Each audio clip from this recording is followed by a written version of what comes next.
শূন্য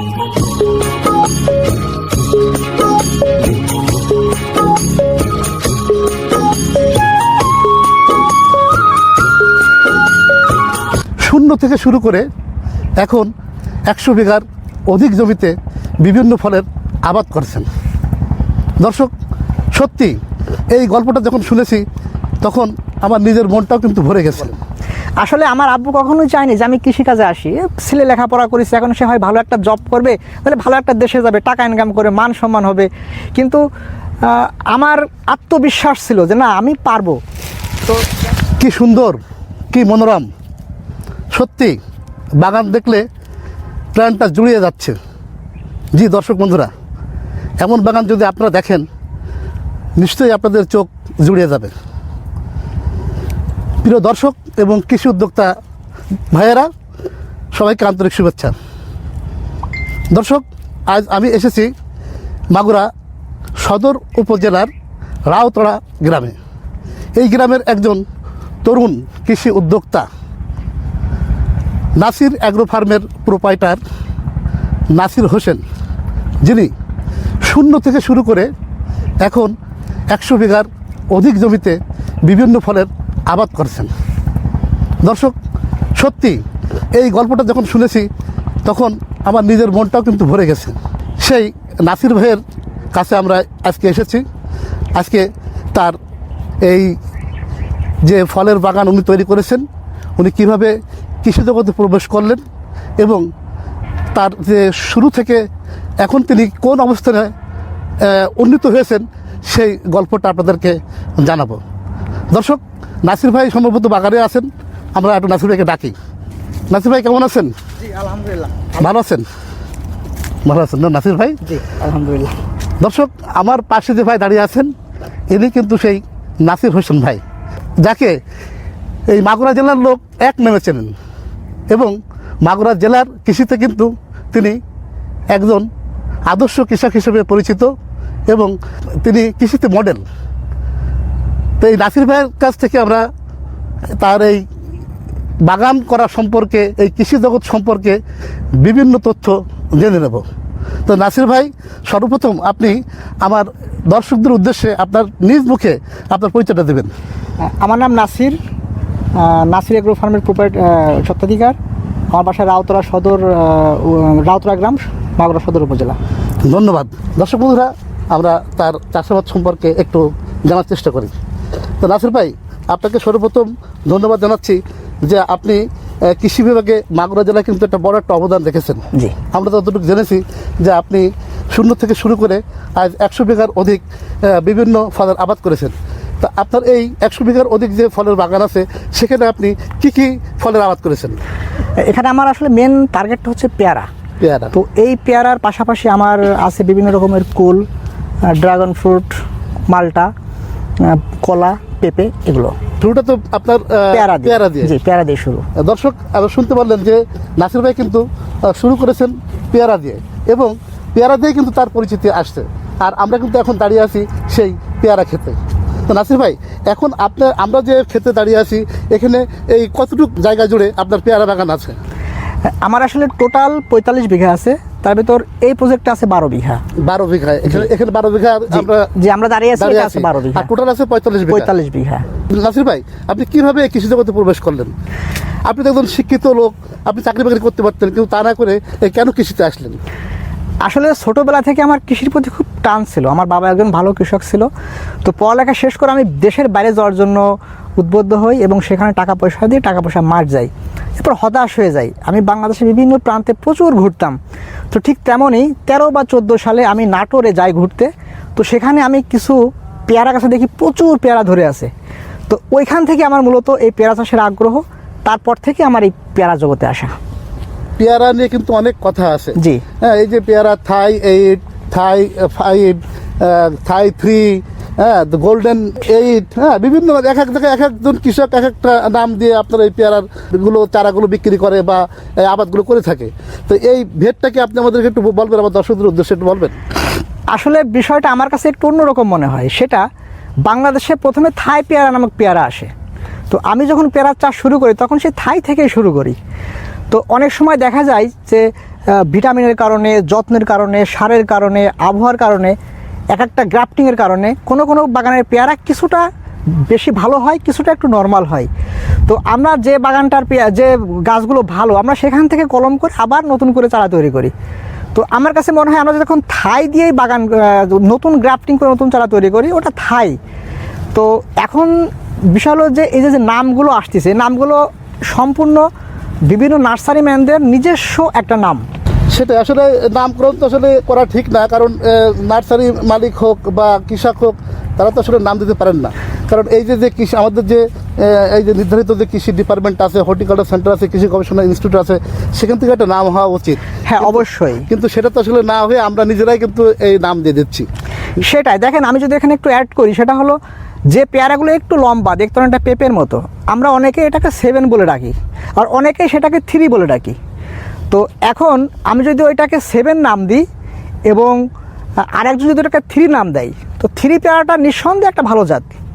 তো একজন যদি সেই 7টারে 3 মনে করে কিনে সে বাগান করে, 7 জাতটা বাণিজ্যিকভাবে তেমন কোনো সফলতা পায়নি, কারণ এটা বছরে 2বার ফল দেয় এবং ফলগুলো খুব সুস্বাদু এবং কম ধরে, এটা বাণিজ্যিকভাবে ততটা লাভবান হবে না। তো এখন যদি আমি ওই 7টাকে 3 মনে করে 7টাকে এনে এসে বাগান করি, তাহলে তো আমি অবশ্যই ক্ষতিগ্রস্ত হব। তার মানে বোঝা যাচ্ছে যে আসলে আমরাই নামকরণ করে দিচ্ছি বিভিন্ন রকম, এবং বিভিন্ন জায়গায় বিভিন্ন নামে এই পেয়ারাকে ডাকা হচ্ছে আর কি। তো মূলত আসলে ভালো জাতের চারা লাগানোই বেটার। হ্যাঁ, আপনি বিভিন্ন রকমের যারা কিনতে পারেন, কিন্তু সেখান থেকে যে জাতটা ভালো হচ্ছে সেখান থেকে কলম করে আপনি ভালো একটা বাগান করতে পারছেন। হ্যাঁ, অবশ্যই এটা করাই বেটার হবে। আর একটা বিষয় বলবেন যে আপনার তো এত বড় বাগান, অনেক বড় বাগান এখানে দেখছি, আপনি বলেন প্রায় 45 বিঘা আপনার পেয়ারা আছে। তা আসলে এখানে কাজ করছে কারা এবং কতজন লোকের কর্মসংস্থানের সুযোগ সৃষ্টি করেছেন আপনি? দেখেন, আমার এখানে 100 বিঘার উপর টোটাল জমি আমার এই ফল বাগান। তো এখানে 20-25 জন লোক নিয়মিত কাজ করে। আচ্ছা আচ্ছা। আর এছাড়া যখন কাজের চাপ অনেক বেশি হয়, তখন আমরা বাইরে থেকে লোক নিয়ে আসি বিভিন্ন কাজ করানোর জন্য, কন্ট্রাক্টে নিয়ে আসার জন্য। আর আরেকটা ব্যাপার হচ্ছে, আমার এখানে মার্কেটিং সিস্টেমটা একটু অন্যরকম। আমার মাল আমি এখান থেকে ঢাকায় বা বিভিন্ন জায়গায় পাঠানোর কোনো সুযোগ নেই। আমি এমনভাবে এই মার্কেটটা তৈরি করেছি, আমার এলাকায় যারা বেকার, যারা একটু মানে অসচ্ছল, এরকম কিছু লোক, তাও 10 থেকে 15 জন, যাদেরকে আমি অটো ভ্যান কিনে দিয়েছি, স্কেল মেশিন কিনে দিয়েছি, এবং তারা প্রত্যেক দিন সকালে আমার বাগানে চলে আসে। এখান থেকে তারা ফলগুলো সংগ্রহ করে এবং তারা ওই অটো গাড়িতে করে ওই স্কেল নিয়ে বিভিন্ন বাজারে ছড়ায় পড়ে এবং তারা এই ফলগুলো বিক্রি করে। আমার এখান থেকে যত ফল, আমি ঠিক এইভাবে পুরো মাগুরা, ঝিনাইদহ বা যশোর, কামারখালী, এই সমস্ত জায়গায় আমার এই হকাররা প্রত্যেক দিন সকালে চলে যায় এবং আমার এখান থেকে ফল নিয়ে প্রত্যেকদিন সকালে যার যার গন্তব্যে পৌঁছে যায়। দারুণ একটা বিষয়, এটা কিন্তু আসলে একটা ভালো একটা বিষয়। আপনি এলাকায় যে চাষাবাদ করছেন, সেই এলাকার উৎপাদিত ফল কিন্তু এলাকাবাসী খেতে পাচ্ছে। আমরা দেখেছি অধিকাংশ সময়কে দেখি যে খেতে যেটা হয় সেটা কিন্তু সরাসরি ক্ষেতের থেকে তুলে ঢাকায় পাঠায় যায়, কারণ বাজার খায়। এলাকার লোক খাতে পারে না পারুক, ঢাকার লোক আগে খেয়ে পেরে যায়, কিন্তু ঢাকায় পাওয়া যায়, কারণ বাজারে যে কোনো ফল আপনি দেখবেন যে আগে কোনো পাওয়া যায়। আর এখানে আরেকটা ব্যাপার হলো যে আমার এখানে সকালে ফল হারভেস্টিং হয় এবং সকাল যদি 8টার ভিতরে হারভেস্টিং হয়, 9টা-10টার ভিতরে এটা বিভিন্ন স্পটে পৌঁছে যায়। তো আপনি যদি এই ফলটা ঢাকাতে বা বিভিন্ন জায়গায় পৌঁছাতে হয়, তাহলে আপনাকে আজকে ফলগুলো ভাঙতে হবে, আজকে কার্টুন করে রাত্রে সেটা ক্যারিং করে পরের দিন সকালে খুচরা বিক্রেতা যারা আছে এরা কিনে বিভিন্ন জায়গায় পৌঁছাবে। তাতে করে দেখা যায় যে এটা 24 ঘন্টা বা তারও বেশি সময় এটা ক্যারিংয়েই সময় নষ্ট হয়। আর আমার এখানে যেহেতু সকালে ফল ভেঙে নিয়ে সকালেই বিক্রি, তার মানে দেখা যায় 3-4 ঘন্টার ভিতরে ফলটা ভোক্তার হাতে পৌঁছে যায়, সেক্ষেত্রে ফলের কোয়ালিটি ভালো থাকে এবং আমি দেখেছি যে অন্যান্যদের থেকে তুলনায় আমার এই ফলের দাম কমে বেশি পাই। আর একটা বিষয় একটু জানতে চাই যে আপনার গাছে দেখছি প্রচুর মানে পেয়ারা আছে, প্রচুর পেয়ারা। মানে প্রত্যেকটা গাছে দেখছি যে অনেক পেয়ারা আছে। তো এই যে এই পেয়ারা, এটা তো 12 মাসি পেয়ারা। 12 মাসি পেয়ারা। তো এ তো আমার যেটা মনে হচ্ছে দেখে, যে মনে হয় যে প্রতিদিনই আপনি এখান থেকে পেয়ারা হারভেস্ট করতে পারেন। প্রত্যেক দিন বছরে 365 দিন, একদিনও গ্যাপ যাবে না। মানে 365 দিনে, ঈদের দিন ফল ভাঙা হয়। বাহ, দারুণ একটা বিষয়। তার মানে এমনভাবে আপনি তৈরি করেছেন যে প্রতিদিনই কিন্তু আমরা এই পেয়ারা, মানে এই ক্ষেতের থেকে যেটা উৎপাদন হচ্ছে সেটা মার্কেটিং হচ্ছে এবং প্রতিদিন মানুষ খেতে পারছে। আপনারা কিন্তু ইতিমধ্যে জানেন যে পেয়ারা চাষটা এমন যে পেয়ারা কখন ফল দেবে, এটা কিন্তু আমরা যারা উদ্যোক্তা বা আমরা যারা পেয়ারা নিয়ে চাষ করি, আমরাই ডিসিশন নিই যে ফলটা কখন দেবে। ফলটা কি প্রতিদিন দেবে, না প্রতি মাসে দেবে, না প্রতি সপ্তাহে দেবে, এটাকে প্রতিনিয়ত দেবে, না 2-1 মাস পর পর দেবে, এই ডিসিশনগুলো কিন্তু আমরা নিই। সেটা কীভাবে নিই আপনাকে একটু বলি। এখন যদি আমার কাছে প্রচুর ফল থাকে, স্বাভাবিকভাবেই গাছটা দুর্বল হয়ে যাবে। তাহলে কি দেখা যাবে যে এই ফলগুলো হারভেস্ট করার পর গাছ 1 মাস বা 2 মাস রেস্ট না দিলে গাছের ফল আসবে না। তো আমরা যদি গাছের, যেহেতু বর্তমান থাই জাতগুলো সাধারণত প্রচুর ধরে এবং 12 মাস ধরে, এটা আমরা সবাই জানি। তো আমি যদি এই পুরো ফল একবারে গাছে লোড না দিয়ে কিছু ফল ছিঁড়ে ফেলে দিয়ে একটা মাত্রায় ফলটা রাখি, তাহলে দেখা যাবে কি গাছ ফলের কোয়ালিটিটা সুন্দর হবে এবং গাছটাও হালকা হয়ে যাবে, গাছে শক্তি পাবে। এবং যখন আমি একটা গাছ থেকে ফল ছিঁড়ে আবার প্রুনিং করব, তখন কিন্তু প্রতিনিয়তই আমি প্রুনিং করতে থাকবো, প্রতিনিয়ত আমার কাছে ফুল ফল আসতে থাকবে। তো এভাবে যদি আমরা পরিচর্যা করতে থাকি তাহলে প্রতিনিয়ত এই ফলগুলো পাওয়া সম্ভব। আর যদি আমি মনে করি যে না, আমি শুধু রমজান মাসে ফল নেব, আমাকে রমজান থেকে 5 মাস আগে ট্রিটমেন্ট করতে হবে, গাছে সুন্দর করে পুলিং করতে হবে, স্প্রে করতে হবে, যত ফল থাকবে আমি একবারে নিয়ে নেব। অর্থাৎ আমি রমজান 5 মাস আগে থেকে আমাকে প্রস্তুতি নিতে হবে যে আমি রমজানে ফলটা ধরবো। দর্শক, একটা দারুণ একটা মেসেজ আপনারা দেখেছেন যে আপনি কোন সময় ফল নেবেন তার আগে কিন্তু আপনাকে প্রস্তুতি নিতে হবে। নাসির ভাই কিন্তু ভালো একটা মেসেজ দিয়েছেন যে আপনি যদি রমজানে ফল নিতে চান তাহলে 4-5 মাস আগে থেকে আপনাকে প্রস্তুতি নিতে হবে। যদি বর্ষাকালে যদি আপনি ফলটা যদি না নিতে চান তো এখানে খুব গুরুত্বপূর্ণ একটা প্রশ্ন করেছেন। আমরা জানি যে বছরে 12 মাসের ভিতর 2টা মাস ফলের দাম খুব কম থাকে, আষাঢ় শ্রাবণ।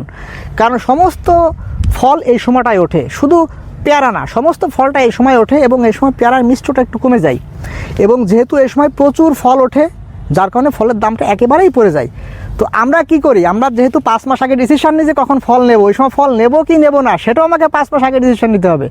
তার মানে আমাকে বুঝতে হবে আষাঢ় শ্রাবণ মাসে যে ফলটা হারভেস্ট হবে তার ফুল আসবে কিন্তু ফাল্গুন চৈত্র মাসে।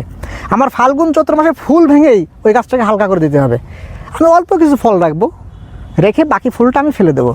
নাসির ভাই, আমরা তো আসলে বিভিন্ন বাগানে ঘুরি, বিভিন্ন কৃষকদের সফলতার গল্প তুলে ধরি, লাভ লসের কথা বলি। অধিকাংশ খামারিরাই বা অধিকাংশ নার্সারি মালিক বা অধিকাংশ কৃষকই কিন্তু লাভ দেখায়। তা আসলে যেহেতু আপনার এত বড় একটা প্রজেক্ট, এখন তো আপনার একটা ব্যয়ের হিসাব আছে আপনার। তা আপনি এই যে আপনার যে এত বড় প্রজেক্টে আপনি মাসে কেমন টাকা ব্যয় হয়, যেহেতু আপনার এখানে পরিচর্যা কর্মী আছে, আপনার অন্যান্য সার কীটনাশক আছে, অন্যান্য খরচ খরচা আছে, সেক্ষেত্রে আপনার জমিও রয়েছে এখানে লিজ দেওয়া, তাই না? তো সেক্ষেত্রে আপনার কেমন টাকা ব্যয় হয়, আপনার একটা সেই ধারণাটা আমাদের দর্শকদের দিবেন। দেখেন, আমার খামার চালাইতে লেবার কস্ট বা সার কীটনাশক দিয়ে প্রতি মাসে 3 থেকে 3.5 লক্ষ টাকা লাগে। আচ্ছা আচ্ছা। আর আমার 100 বিঘার উপরে জমি লিজ নেওয়া, প্রতি বছরে আমার 15 লাখ সামথিং লিজের টাকা দেওয়া লাগে, জমির ভাড়ার টাকা দেওয়া লাগে। দর্শক, আপনারা জানতে পারলেন যে আসলে বাৎসরিক 15 লাখ টাকা লিজের টাকা দিতে হয়, আর মাসে তার খরচা আছে 3 লক্ষ টাকা। তো এটা তার একটা ব্যয় হয়ে থাকে।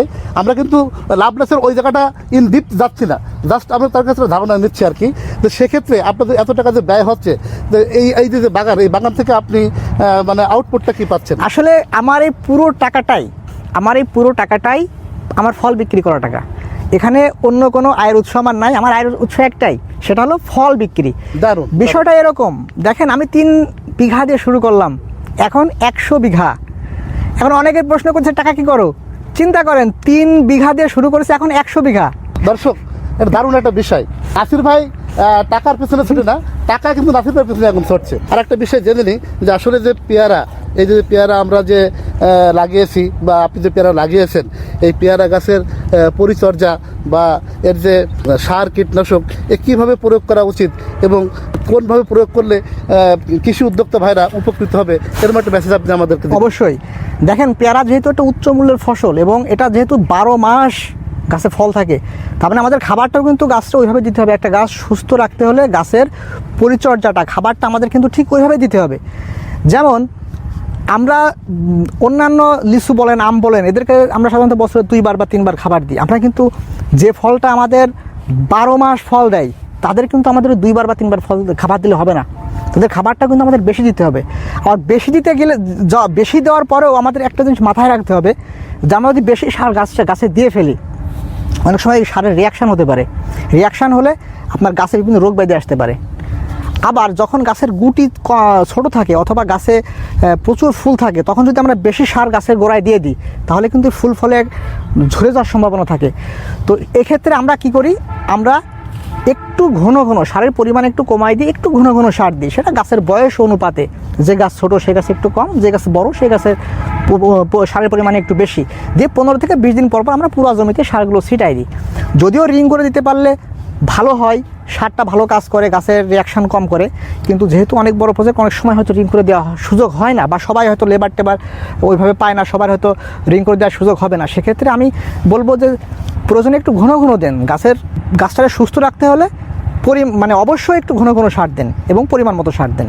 আমরা আরেকটা বিষয় জেনে নিই, সেটা হচ্ছে যে নাসির ভাই এত বড় প্রজেক্ট চালাতে যে আপনার ব্যারিয়ারটা কোন জায়গায় আসছে, অর্থাৎ বাধাটা কোথায় আসছে, কোনো বাধার সম্মুখীন হয়েছেন কিনা কখনো? এই যে একটা বাগান করেছেন আপনি, অনেক সময় তো একটা প্রথমে বাধা সৃষ্টি হয়ে যায়, বাধা হয়, তারপর দেখা যাচ্ছে যে ফসল মার খেয়ে যায় মানুষ, হ্যাঁ, এই এমন কোনো জায়গা আপনার আছে কিনা? হ্যাঁ, অবশ্যই আছে। আসলে বিষয়টা একটু অন্যরকম, যে আমরা যদি শুধু ইউটিউব দেখে আবেগে বাগান করে ফেলি তাহলে অনেক সময় ঝুঁকি আছে। যেমন আপনাদের জমি নির্বাচনটা ঠিক না থাকে, যদি আপনার জাত নির্বাচনটা ঠিক না থাকে, যদি আপনার সঠিক সময় সঠিক পরিচর্যা না থাকে, তাহলে এখান থেকে সাকসেস হওয়ার কোনো সুযোগ নেই। আপনাকে ডিসিশন নিতে হবে যে আপনি যে ফল ফ্রুট লাগাবেন এটা আসলে আদৌ বাংলাদেশে চাষ লাভজনক কিনা। এখন আপনি আপনার অঞ্চলে যেটা হবে না, আপনি যদি সেইটা ইউটিউব দেখে করে ফেলেন তাহলে লস হওয়ার অবশ্যই 100% লস হওয়ার সম্ভাবনা, পুঁজি হারানোর সম্ভাবনা। তো সেক্ষেত্রে আমি যারা নতুন উদ্যোক্তা এদেরকে উদ্দেশ্যে বলবো যে আগে আপনাকে ডিসিশন নিতে হবে যে আপনার ওই জমিতে, আপনি যে জমিতে ফল ফ্রুট করবেন ওই জমিতে কোনটা ভালো হবে এবং আদেও ওইটা বাংলাদেশে ভালো হয় কিনা, এটা জেনে তারপরে আপনাকে এই দিকে আগাইতে হবে। আর একটা বিষয়, যে বিষয়টা শুরু থেকে বলতে চেয়েছিলাম কিন্তু সেটা শেষে এসে বলছি, যে নাসির ভাই প্রথম যখন এই কৃষি জগতে প্রবেশ করেন তখন তার পিতা কিন্তু স্বয়ং বাধা সৃষ্টি করেছিলেন। সেই গল্পটা যদি সংক্ষেপে একটু বলেন। আসলে আমার আব্বু কখনোই চায়নি যে আমি কৃষিকাজে আসি। ছেলে লেখাপড়া করেছে, এখন সে হয় ভালো একটা জব করবে, তাহলে ভালো একটা দেশে যাবে, টাকা ইনকাম করে মান সম্মান হবে। কিন্তু আমার আত্মবিশ্বাস ছিল যে না, আমি পারবো। তো দেখেন, আমি যখন প্রথম ফল বাগান শুরু করি আমার এমন অবস্থা যে আমার আব্বা আমার বাড়ি থেকে তাড়াই দিয়েছে। এটা বাস্তব সত্য কথা। সে তো আমাকে কোনোভাবে সাহায্য করেইনি এবং সে আমাকে বাসা থেকে তাড়াই দিয়েছে। শুধু তাড়াই দিয়ে সে শান্ত হয়নি, এক পর্যায়ে যখন আমার এখানে যে সমস্ত ফার্ম লেবার বা যাদেরকে নিয়ে আমি কাজগুলো করেছি তাদেরকেও আমার এখানে কাজ করতে আমার আব্বু বাধা দিচ্ছে। আমি সেখান থেকে উঠে আসে আজকে আমার এই অবস্থা। নাসির ভাই আর একটা বিষয় আমাদেরকে বলবেন, যে সেটা হচ্ছে যে আপনার স্যাটিসফ্যাকশনটা এখন কেমন লাগছে, যে শুরু যখন করছিলেন আর এই স্যাটিসফ্যাকশনটা এখন কেমন, এবং এই অনুভূতিটা আপনি কিভাবে পাচ্ছেন? দেখেন, আসলে আমার এই কয়েক বছরের ভিতর আমার অনেক পরিবর্তন ঘটেছে। সেটা কেমন? আমার এখানে শাইখ সিরাজ স্যার আমার এখানে প্রোগ্রাম করেছে, বিভিন্ন টিভি চ্যানেল আমার এখানে প্রোগ্রাম করেছে। আমার এখানে মাগুরার 1 ও 2 আসনের সংসদ সদস্য এসপি মহোদয়, যিনি তার ফ্যামিলি নিয়ে আমার বাগানে ঘুরতে আসে, জেলা ও দায়রা জজ মহোদয়, যিনি তার ফ্যামিলি নিয়ে আমার বাগানে ঘুরতে আসে। অনেক সময় পুলিশ সুপার গাড়ি পাঠায় আমাকে তার ছাদ বাগানের পরামর্শ দেওয়ার জন্য। জেলা ও দায়রা জজ যখন গাড়ি পাঠায় যে কোনো আসিরে নিয়ে আসো, আমার ছাদ বাগানে একটু পরামর্শ দেবে। আমার আব্বু যখন কোথাও যায় বা আমার সন্তানরা কোথাও যায়, যখন মানুষ বলে এই ওরা একটু আগে দাও, ও হলো নাসিরের আব্বু বা নাসিরের সন্তান, খুব ভালো লাগে। দর্শক, আমরা নাসির ভাইয়ের মুখ থেকে সেই কৃষি জগতের প্রথম থেকে বর্তমান অবস্থা পর্যন্ত কিন্তু জানতে পারলাম। দর্শক, আমরা আমাদের ভিডিওর শেষ প্রান্তে চলে আসছি। এখন আমরা একটু নাসির ভাইয়ের সাথে তার এই বাগানটা ঘুরে দেখব। চলুন যাওয়া যাক। জি নাসির ভাই, চলুন। নাসির ভাই, একটা বিষয় তো দেখছি আপনার বাগানে, সেটা দেখছি যে আপনার এই যে পেয়ারা গাছের ভিতরে আপনি আবার দেখছি যে আম গাছ লাগিয়েছেন। জি, এই বিষয়টা, এই ধারণাটা কীভাবে আসলো? দেখেন, আমি প্রথমে কিন্তু আমার এই লাইনটাতে ছিল কুল। জি জি। তার মানে আমার এক লাইন ছিল পেয়ারা, এক লাইন কুল। জি। তো আমরা জানি 9 থেকে 10 মাসের একটা কুল গাছে 1 মণ ফল দেয়। তো আমি যখন প্রথম পেয়ারা গাছটা লাগাইছি, এটা কিন্তু প্রথম 1 বছরে খুব একটা লাভজনক পর্যায়ের ফল নেওয়া যায় না। তো সেক্ষেত্রে আমি কি করেছি, 1 লাইন পেয়ারা দিয়েছি, 1 লাইন কুল দিয়েছি। তো 1 বছর পর যখন আমার কুল শেষ হয়ে গেছে তখন আমি কুল গাছ উঠাই দিছি এবং 1 বছর যাইতে যাইতে আমার পেয়ারা গাছ কিন্তু পেয়ারা দেওয়ার জন্য প্রস্তুত। তখন থেকে আমি পেয়ারা নেওয়া শুরু করেছি। তো এখন 3 বছর আমার পেয়ারা গাছের বয়স। তো আপনারা জানেন যে 4 থেকে 5 বছরে পেয়ারা শেষ হয়ে যাবে। তো তখন আমি জমিটা কী করব? তো আমার প্ল্যান এখন থেকে যে আমি এই 3 বছর ভিতর দিয়ে আমি আম গাছটাকে বড় করে নেব। অর্থাৎ আমার পেয়ারা শেষ হতে হতে আমার আম গাছটা ফল দেওয়ার জন্য আবার প্রস্তুত হয়ে যাবে। এবং যখন পেয়ারা গাছ শেষ হয়ে যাবে, হয়তো আর 1 থেকে 2 বছরের ভিতর, তখন পেয়ারা গাছ উঠাই দেবো, আমার আমের বাগান হয়ে যাবে। এখন কুল বাগান থেকে যখন পেয়ারা বাগান, আর তখন হবে পেয়ারা বাগান থেকে আম বাগান। আর আপনার এই ক্ষেতটা আসলে তো খুবই মনোরম, যে কোনো মানুষ আসলে কিন্তু তার ভালো লাগবে এবং প্রাণ জুড়ে যাবে। জি। তো আমাদেরকে সময় দেওয়ার জন্য আপনাকে অসংখ্য ধন্যবাদ জানাচ্ছি। ভালো থাকবেন। তো দর্শক যারা যেখান থেকে আমাদের এই ভিডিওটা দেখছেন তাদেরকে অসংখ্য ধন্যবাদ জানিয়ে শেষ করছি। পরবর্তীতে নতুন কোনো এপিসোডে আপনাদের সাথে দেখা হবে। আল্লাহ হাফেজ।